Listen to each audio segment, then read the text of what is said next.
Hey guys, what's going on? Paul here. Welcome back to another Cardano video. Today I'm joined by Danny from Catalyst again to take us through what has changed. So we caught up around just before the start of Fund 10 to talk about what was changing there because there was lots of changes.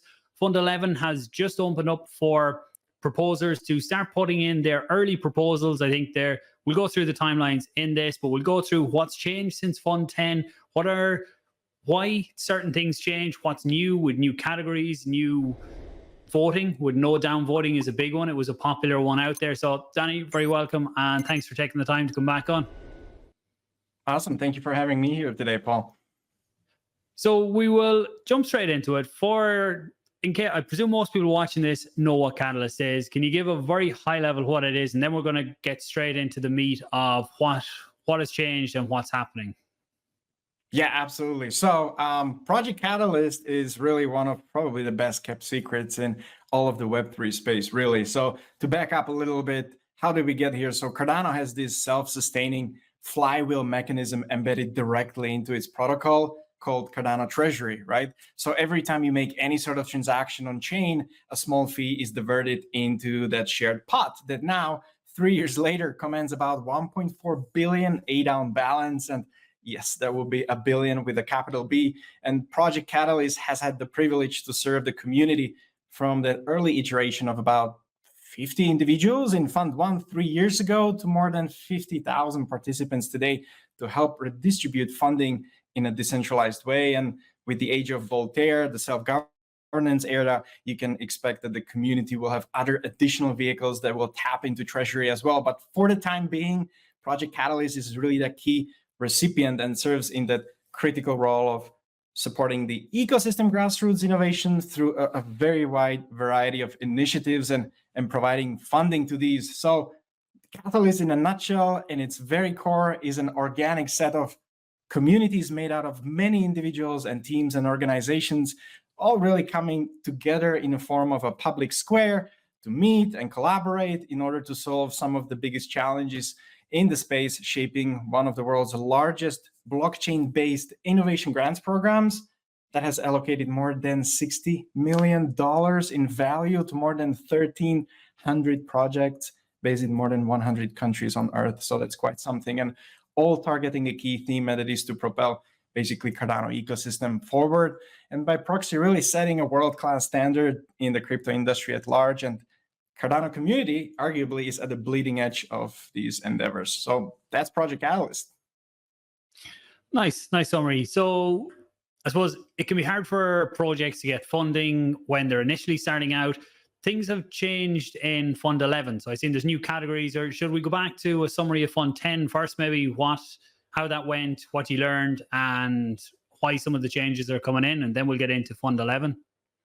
Yeah, absolutely. So when we get to the Fund 11 in true fashion, if there's one thing that is for certain inside of Project Catalyst, that is that it's always iterating and always evolving. And just to reiterate, when we last time spoke together, we were talking about those sweeping changes and improvements coming out of the Fund 9 break into just freshly concluded Fund 10.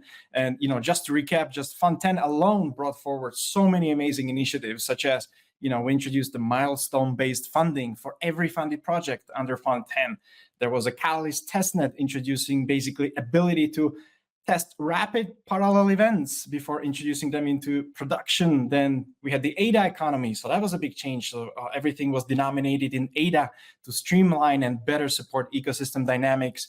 We had the moderation module helping with quality assurance stage. We had milestone module replacing those complicated web of spreadsheets into the one unified user interface. We had the Git book, so the docs.projectcatalyst.io, which is the knowledge base aggregating all the ecosystem learnings in one place. We had the Catalyst Open, which was inviting a new way of thinking about how to categorize funding into the future. We had things like vote auditability, right? So allowing clear pathways to audit voting snapshot, publishing hourly voting archives during the voting event, as well as encrypted tally that can be independently verified by anyone to its correctness and then used for further analysis, which we've seen a fair amount from the likes of like ScatDAO, Cerberus, or Light Donation, to name just a few, community review stage was revamped in the path of streamlining that experience. And to wrap up all this rapid overview of what was in Fund 10, there was also the recognition by the community in form of the roadmap endorsement for the Catalyst team to execute not only on the operations of the program as a whole, but most importantly, the development roadmap of Catalyst Voices, which was dubbed as, we spoke about before, as idea scale replacement, but it is so much more with the new role-based access control system framework. And then ultimately also Catalyst Accelerator roadmap that basically aims to decentralize pretty much every facet of technological stack in Project Catalyst, for which I'm really excited because that all of these proposals have virtually reached their first milestones and they're progressing well so far. So yeah, so that's just Fund 10. So shall we jump into what's been happening in Fund 11? Yeah, and I suppose for me, one of the big things as well with Fund 11 coming along is it's coming along fairly quickly after Fund 10. So we had a big gap between Fund 9 and 10, which made it harder for projects to gauge what they should apply for because they didn't know when the next one was going to come. But now, are we going to get regular funds now going forward? Yes, so that's the plan. So as you rightfully pointed out, there hasn't been such a big extended gap as we've seen between Fund 9 and Fund 10. Primarily, that's because we started executing on the Catalyst operations proposal that the community voted in during the Fund 10. And that proposal basically outlined a roadmap for the next 12 months.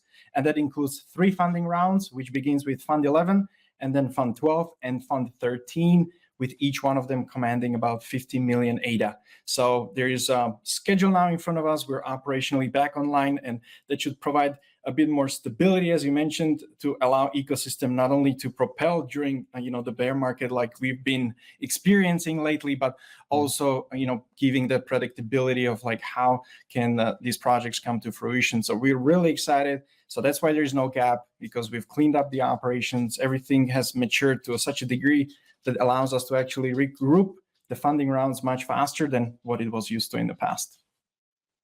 Yeah, and I think that aligns with what you'll probably go through in a minute is the new types of categories where it's based on where the project is at rather than just open categories depending on what sector the project is in. And actually, let me see the slides here.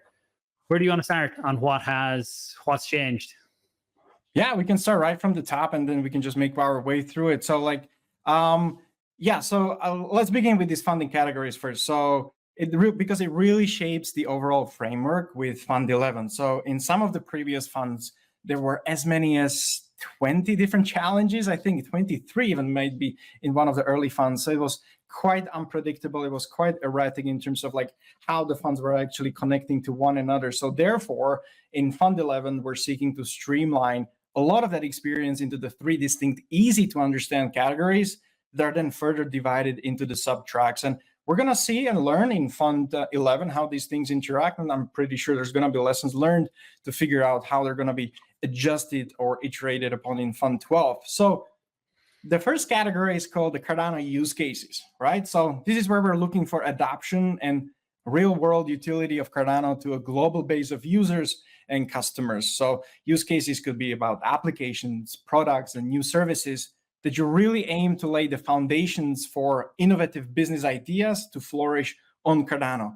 And this is likely the most meaningful category that comes with new guardrails, segmenting projects' ideas based on the placement of where they are in the development journey and maturity. Yeah, because this is going to be very critical to keep in mind when we go through them. So we have 3 distinct tracks here under the Cardano use cases, and that is concept, we have then solution, and lastly, product.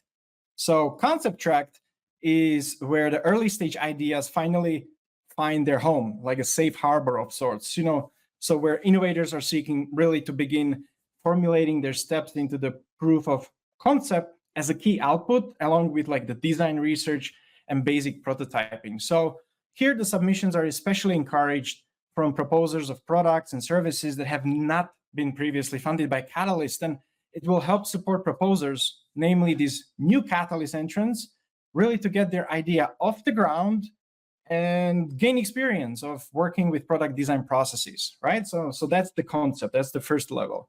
And then the next step is a solution track. And so the Cardano use cases solution is aimed towards projects seeking to develop and test the technical feasibility of solutions and prepare the innovation to a minimum viable product, MVP stage of the readiness, right? So when we slow down, while the concept was all about the POC, so like proof of concept, solution track is about MVP, so minimum viable product. And this is where proposers must basically demonstrate that the innovation in the product or the service or the business actually functionally works. So by the end of these proposed projects, they should be able to demonstrate to extent that the proposed that MVP minimum viable product is usable and beneficial to Cardano in one way or another. So we've had concept, solution, and then the highest tier will be, and it's called the products. And that's basically the track with actual products already in line. So it's aimed towards projects and teams that are looking to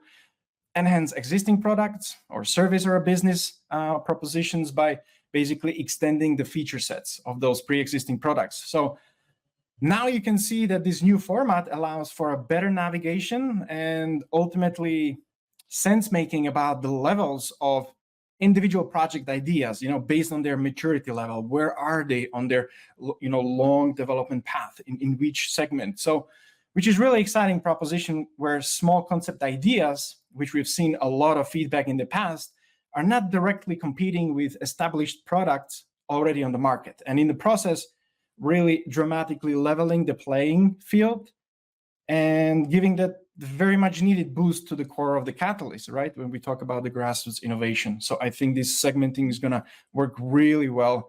So that's basically the Cardano use cases, and it has about a budget of 7.5 million each for each of the individual tracks. So about 22 million ADA in total then. So that's Cardano use cases. And then there is the second exciting category, which is Cardano Open, which together has about 20 million ADA in it, and which is then subdivided equally into the two tracks. So there's a developer technical track, an ecosystem non-technical track, addressing some of the, again, some legacy friction points of segmenting projects more meaningfully around their scope. So in the technical track, the goal is to create developer-friendly tooling and approaches to streamline the development environment. So how do we make sure that the environment for developers is inviting and ultimately helping them to create code more efficiently and provided ease of use for developers? But importantly, for this category, regardless of all the scope, in all cases, the proposals, they need to select an open source license for their technology. And this is specifically aimed at multiplying the ripple effect of open source, building on the grassroots innovations, where basically accelerating collective innovation outside of those proprietary, closed, black box silos, right? So we want to make sure that the ecosystem has those opportunities to grow together. And then there is, to me, one of the most exciting categories, and that's Cardano Open Ecosystem, which is a non-technical track aimed to support a very wide range of education, marketing, content creation, events, mentorships, community building, just to name a couple of the key themes, as basically the community support is key at the very epicenter of basically every facet of the Cardano ecosystem. So we need to recognize that the need to continuously nurture and support these networks appropriately is really needed. So really looking forward to seeing what sort of initiatives will be funded there. So that was the Cardano Open. And then there's the last one, which is basically, as we touched earlier on the introduction, on the self-sustaining flywheel in the form of the Cardano Treasury. Understanding self-sustainability of Catalyst platform evolution itself is also extremely important. And this is where there is going to be, again, the Catalyst systems improvements, similarly as we've seen in the Fund 10. So with the small tweak of having two tracks as well, one will be focused on discovery and the other on actual development. And these tracks are really key to further development of Catalyst roadmap. So you can expect proposals, again, from the Catalyst team there to advance basically the state of the art of Catalyst again, as well as community submissions. So in a nutshell, like that's the comprehensive overhaul of categories and how funding is formalized into those varied buckets to help not only proposers guide on one side their submission process, but ultimately for the community also to have a better clarity on how do you compare and contrast different projects more meaningfully than ever before. So whether based on where they are on their maturity scale, and also based on the scope around like what is it that they're actually looking to do. So overall, I think it really radically lowers the barrier to entry in prioritizing projects and figuring out what should we vote in any given fund. So it's going to be rather exciting Fund 11, I hope. Yeah, there's a lot of aspects that I like about that. Is we've seen before where one big project is asking for a lot of funds in a category, which it's the way the system is, and you can do that. And they get all the votes and take the majority of the funds out of a category. And it leaves it very hard for startup projects, which Catalyst is kind of aimed more towards, I would say, is new projects, innovating and trying to get started. And a lot of times they didn't have the audience or the influence to let people know what they were trying to build and get the votes to actually get funded. So the idea now that there's different tracks for how established a project is, as well as caps on what each individual, was there caps on what people could get within a fund before? From what I remember, I've seen some projects getting big chunks of individual funds, but was there any caps, or is that new now? No, these are new rules. So like a lot of those instances, they were not available there before. And there's like a myriad of new guardrails and basically checkpoints that allow us to be more equitable in terms of like, how are we prioritizing as a community where funding should go? So that basically involves like some of those Fund 11 changes. But before maybe I jump into it, like I just like to highlight that all of the changes here today that we're going over were actually specific outcomes of direct communication with different parts of communities. As you suggested, there's been lots of feedback, and it's extremely valuable all the time. So we were keenly listening to the ongoing feedback, whether it was the formal avenues such as the traditional fund feedback survey, the snippets and messages from the public square conversations, Reddits, Twitters, Facebooks, and ultimately also the direct workshops, which have taken at least 6 of them during the break between the Fund 10 leading into Fund 11. And I just like to highlight special thanks to Christina from Blink Labs that graciously volunteered to run half of them, where basically Catalyst team was able to take a step back and participate in purely listening capacity and allow for truly community-led interaction to flourish. So that was really exciting. And based on all of those deliberations and considerations, we've amalgamated basically the outcome of Fund 11 changes because lots of great ideas that were considered could not be made because of the sheer volume of the scope. But those things that have come in are basically around the scope of what you mentioned. So one of the biggest changes is in terms of the proposal submission process is the applicants may really lead only as a lead applicant or co-propose a maximum of 5 Catalyst proposals across all categories. And because we're constrained a little bit currently by idea scale, and you can obviously submit a lot and there's no limit that we can hard code into the platform. If more than 5 are submitted, only the first 5 published entries will be eligible for funding, and then the remainder will be basically archived. So there's first one thing. This is also something that works hand in hand with another parameter that is basically in the Cardano use cases and in the Cardano Open alike, that all of those different tracks there have also maximum limits. So for example, in a concept track that we talked about earlier, the maximum funding limit will be 100,000 ADA. In the next solution, I think it was 300,000 ADA, and then the highest track where the biggest players can hash it out will be the maximum bid that they can put 750,000 ADA. And then both of the tracks for the Cardano Open are essentially at, I think, 200,000 each. So what this does, it basically guarantees a minimum amount of funded projects without basically overstepping too much outside of those boundaries. So those limits are working basically in conjunction now with the limit of 5 proposals across all of the categories. Yeah, so that's basically on the limits on how many applicants can actually submit. Now, what I find really exciting is that from Fund 11, we're now instituting basically a track record for the funded proposers. So, traditionally, we know that about like more than 700 projects out of the 1,300 already have been completed, which is great.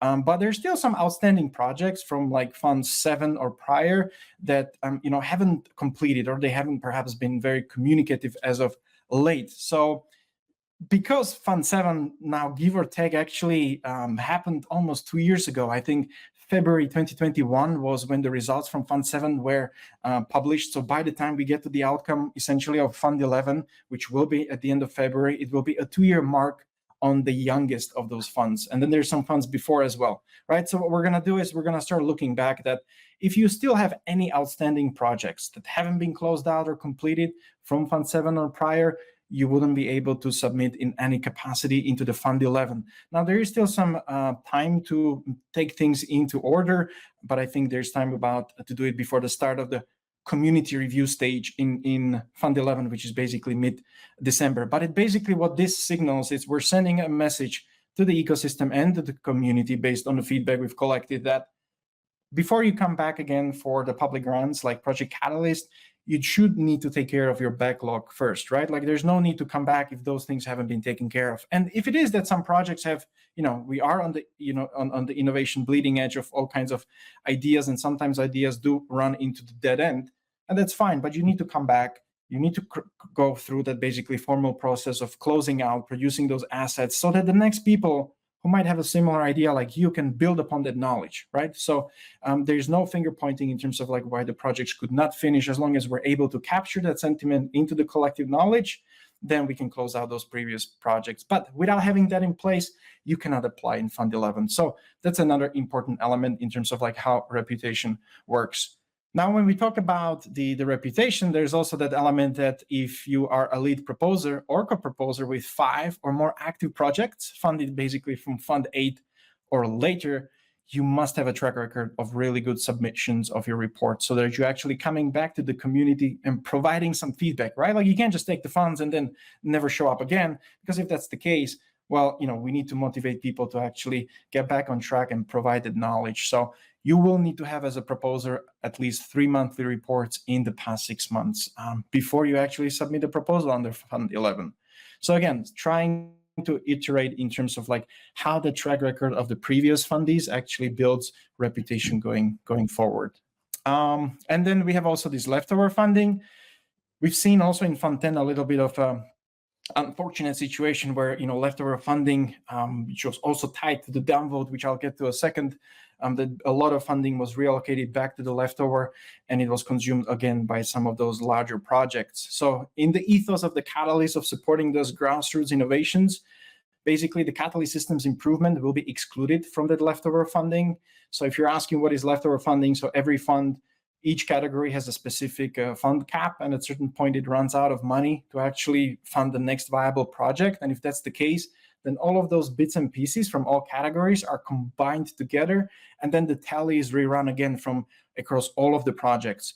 But this time around, we're going to exclude the really big track, so the products track, which has the 750,000 ADA limit in there, and then also both of the Catalyst systems improvement. So this means that, again, the second chance shot from those leftovers will be reoriented to those smaller projects. So we'll go to concept, solution, or both of the Cardano open categories that between 3 of them have much smaller cap limits, and there is a greater variety of actually providing more funding out of the gate. And then there is the downvoting. Do you want to chat about downvoting? Yeah, this was definitely a hotly contested topic, and I think it's good to see change here. There was probably some whales abused the power of downvoting, being able to upvote one project and downvote everyone else. So I think it's good to see some change coming into this. And just actually, we'll finish this out, and then I have some questions about what we talked about previously. But in this one, it just is you can vote yes or so. Abstain doesn't do anything, does it? It's just yes or yeah. So maybe to take a step back in terms of like where we're coming at it, right? So Fund 11, Fund 10 itself saw a lot of activity, and because we were it ties back to those improvements we've provided in Fund 10, that without them, it'd be very challenging to actually provide insights, as we've seen, where, we are able to have community tooling like Zerber's, Live Donation, ScatDAO, and others to actually provide analysis because we enabled the full auditing of the vote and the tally and the results and everything in between. So it was really a really beneficial outcome of terms of like pushing information out in the open and then providing framework for community to build the tools to actually interpret and analyze data independent of a fund operator or Project Catalyst as such. So as a result of it, there was basically a lot of conversations in terms of like the effect of the downvotes. And I think we basically, it came down to two things here. First one is So obviously, community made some analysis, and we did as well. If you were to rerun Fund 10 in the dynamic that is now proposed in Fund 11, you would find out that from basically the 1,400, almost 1,500 proposals which were on the ballot, only 44 would have their status changed, yeah, if there would be no downvote. So practically speaking, we're saying that some of those projects which were funded, and that's status change, right? So 44 projects out of 1,500 would be affected. So some of them would fall out of being funded, others would become funded instead of being unfunded. And in some instances, even less projects ended up being funded in a category because much larger project basically took another step over them. So on a practical sense, there is a question around whether how much of veracity does this change have in terms of like what kind of power you can have as a whale within the voting system, because clearly the downvote itself wouldn't have made such a dramatic change. Yes, in some instances locally 100%, but not at the scale that on its own would warrant change as such. Where it really basically tipped the scales is that Project Catalyst, we talk about the grassroots innovations, we're talking about, you're probably familiar, every town hall, which we just aired 146th this week. We start with welcome to the experiment slide. And there is a very important paragraph on the bottom, and it says, our goal is to provide safe and lively environment for the highest potential of human collaboration, right? And in the environment where you when you have this downvoting, it really sends a wrong message to the people who are coming in with those fresh ideas and trying essentially their best in order to see what kind of things we could come out from the innovation engine. And it's probably not a very welcoming feeling as well if you are, for example, a local organizer that is trying to organize a local meetup for small amount of ADA, and then all of a sudden you see like 100 million ADA downvote against your idea. And that's not really the purpose of the downvote. The idea is about the decision-making mechanic is to actually prioritize which projects should be funded first and maybe which aren't just quite ready. But psychologically, it really breaks that safety barrier that's been very near and dear to the Project Catalyst. So that's been really not lost by the Catalyst team alike. And basically, we went back also to the research team. So the research team that originally brought the paper, they're really excited to collaborate in terms of the lessons learned. And it was really exciting to see some of those initial assumptions, validations be invalidated and some new information input in there. So there actually may be an update to research paper based on what we've learned here over the past 10 funding rounds, and specifically in Fund 10. And this really highlights how potent the Project Catalyst is, where you have where the theory meets the practice. And sometimes, theory might be a little different in terms of like how things work out. So based on all of this, and combined also like what was the human and psychological reaction and what kind of messaging it cultivates, we've made that decision based on a recommendation also of the research team that is safe to do so for Fund 11 to basically remove the downvote. So to your original question about is the abstain or the no like in a similar way, nothing really changes from the technological perspective. What will now change is essentially that the no vote will be labeled as abstain. So inside the voting app itself, you will have, again, two buttons. One is yes, and the other one is abstain. But during the tally mechanic, the abstain is ignored as such. And the order in which we are going to go through funding of all these projects will be basically the highest yes votes all the way down to the lowest until we run out of money. And abstain is basically now a signal that some people can still use in order to actually highlight their preferences. And this is important to keep this mechanic because it's an important cryptographical element that actually preserves the privacy of the votes. So we highly recommend that you're actually casting votes that, you don't just cast everything yes, but you also cast some of those abstain votes as you go through them, just simply to ensure that there is this cryptographic logic that basically will be hiding in terms of like what are your choices. So that's why there's this plurality of the choices. But ultimately, it has proven on the human and psychological level as something that is not highly desirable. And that's not to say that downvoting could not come back in the future in some form. We might find out that in certain circumstances, where the stakes are high, or when there's like a really big risk to the treasury distribution of large tickets, that maybe that's where the downvote mechanic make sense, because those established businesses or more mature teams are able to withstand more criticism, as opposed on the grassroots innovation, where it just really feels very foreign when there's such a sheer volume of what seems to be as a perceived negativity, but it shouldn't be an expression of those ideas. At the end of the day, we're trying to innovate in as many and variety places as possible, and hopefully this will really also rejuvenate the hearts and minds of people coming, because communities are the very fabric. And it can't just be about funding projects. It needs to be about funding those grassroots community support ecosystems as well. Yeah, I think I suppose the worry from the community side with downvoting being removed is that in the past we've seen some projects get funded that when we look back, there's no way they should have got funded, and the amount of funds they got. So downvoting was a way. I think that was what brought downvoting into the last vote. So I think, like you said I think there is a place for downvoting, whether maybe it's not across all, maybe it's not in the small grassroots innovation funds, and maybe it's a case of your downvoting power is for every ADA you get one downvote per ADA and one yes vote and one no vote or downvote per ADA that you have. So again, that means that a whale can't just upvote their own project and downvote everybody else. They wouldn't have the power to do that. So I think there's something, I don't know the answer, like you guys. Yeah, and it's the testing phase, trying everything out. But I think there's something there, and it kind of brings back to who decides or who has the power in this in terms of categories. So there is a filter system that can take projects out before they get to voting. Who has the power there to say this one's in the wrong category, it should move here? And is there a way for the community to come back and say, no, this one should be back here? Or how does that process work? Yeah, so absolutely. So in the instance of what happens actually in Fund 10, so one of the elements that was really missing in the past was the question about what you're just saying. Where's that mandate? Like, who is able to maybe call the shots and how do we go about it?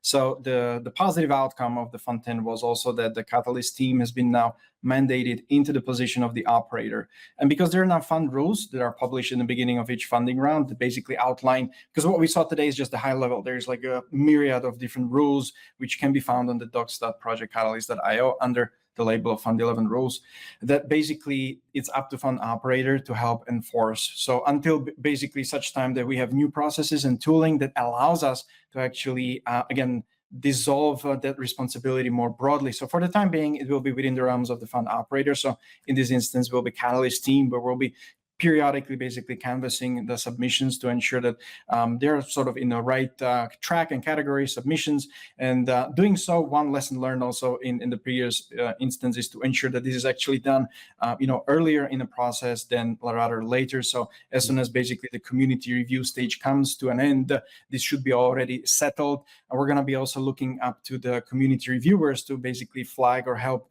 identify any projects that they may feel that they're perhaps in the wrong category. I've already seen people participating on IdeaScale now. Just yesterday, there was somebody who said like, hey, you might have submitted in the wrong category. And they were like, oh yeah, you're right. And all of a sudden, we were able to actually move the proposal into another one. So because one of the key objectives as, one of the technical proposals is creating that new innovation all-in-one platform through Catalyst Voices. That was the name of it.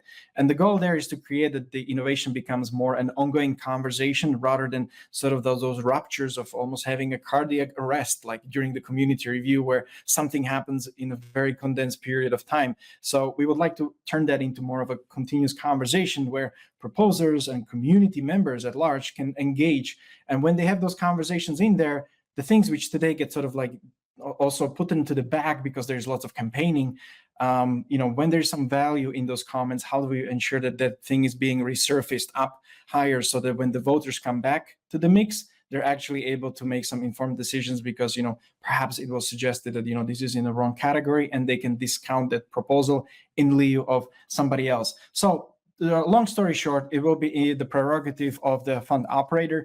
In the long term, we're going to be looking into involving more community once we stand up those structures. But that is currently everything still in development based on the roadmaps, which we've just hit with the first milestones because Fund 10 projects were just onboarded not too long ago. But the idea is to ensure that we basically get that information as early and as efficiently to those proposers to come in and essentially consider that in their decision making. Yeah, I think it would be good to have an appeals process, or the community has input in that too in the longer run, that it's not just, this is where Catalyst is going, I think anyway, is that it's not just one entity says you should be here and you should be here. And I think we're all striving for as much decentralization as possible. Yeah. And the timelines then for Catalyst, let me see, can I bring this back up again? Click the wrong button.